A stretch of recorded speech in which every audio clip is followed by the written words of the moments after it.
በአማራ ክልል በአይነቱ የመጀመሪያ የሆነው የቆሻሻ ማስወገጃና መልሶ ጥቅም ላይ ማዋያ ፕሮጀክት በ280 ሚሊዮን ብር ወጪ በደብረ ብርሃን ከተማ እየተገነባ መሆኑን ከተማ አስተዳደሩ አስታወቀ። በዓለም ባንክ ድጋፍ እየተገነባ የሚገኘው ይህ ፕሮጀክት በተያዘለት ጊዜ እንዲጠናቀቅ አስፈላጊውን ድጋፍ ይደረግለታልም ተብሏል።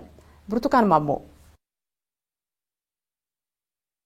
የደብረ ብርሃን ከተማ የኢንዱስትሪ መዳረሻ ከሆኑት ከተሞች መካከል የምትጠቀስ ናት። ይህንን እድል ወደ ስኬትና ተጠቃሚነት በመቀየር ለነዋሪዎቿ ምቹ እንድትሆን የቆሻሻ አወጋገድ ስርዓቷ ሊዘምን ይገባል። በ2 ዓመት ጊዜ ውስጥ ተጠናቆ ለአገልግሎት ክፍት የሚደረገው የደረቅ ቆሻሻ ማስወገጃ ፕሮጀክት በዓለም ባንክ የገንዘብ ድጋፍ በ280 ሚሊዮን ብር እየተገነባ ነው። የመጀመሪያ ዙር ግንባታውን አክሊል አሰፋ ጠቅላላ ስራ ተቋራጭ ሲገነባው የማማከር ተግባሩን አትኮን ኢንጂነሪንግ አርኪቴክቸርና የማማከር ድርጅት ይከውናል ይላሉ የፕሮጀክቱ ስራ አስኪያጅ ፈድሉ ሃይደር። ፕሮጀክቱ ሳኒታሪ ላንድ ፊል ፕሮጀክት ነው የሚባለው። ቆሻሻ የከተማውን ቆሻሻ አምጥቶ አጠራቅሞ ወደ ባዮጋዝና ወደ ጨርሻ ላይ ኮምፖስት ሰርቶ ግሪን ኤሪያ ወደሚቀየር ፕሮጀክት ነው። ፕሮጀክቱ ኮንትራክተሩ አክሊል አሰፋ ጠቅላላ ስራ ተቋራጭ ይባላል።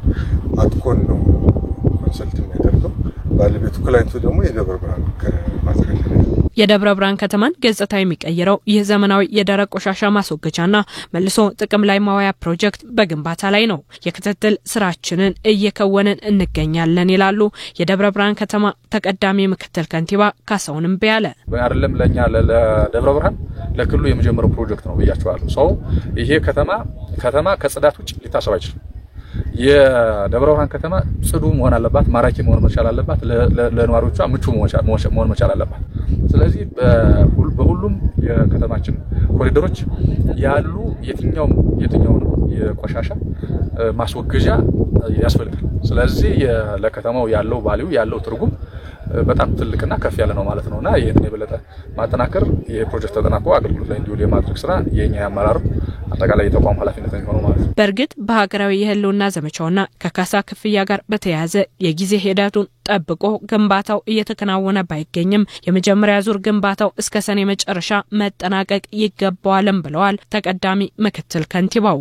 አሁን ከበጀት ጋር ተያይዞ ያለው ኦሬዲ የዓለም ባንክ ፕሮጀክት ኦሬዲ ገንዘቡን ሴትል አድርጓል።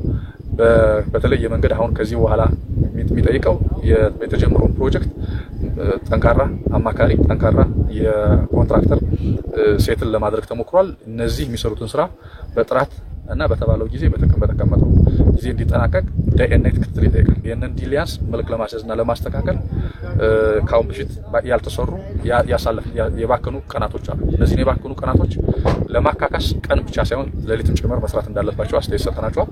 ይሄ ስለመሆኑ በግልጽ ክትትል እናደርጋለን። የደረቅ ቆሻሻ ማስወገጃ ፕሮጀክት የከተማዋን የደረቅ ቆሻሻ አወጋገድ ስርዓት ያዘምነዋል።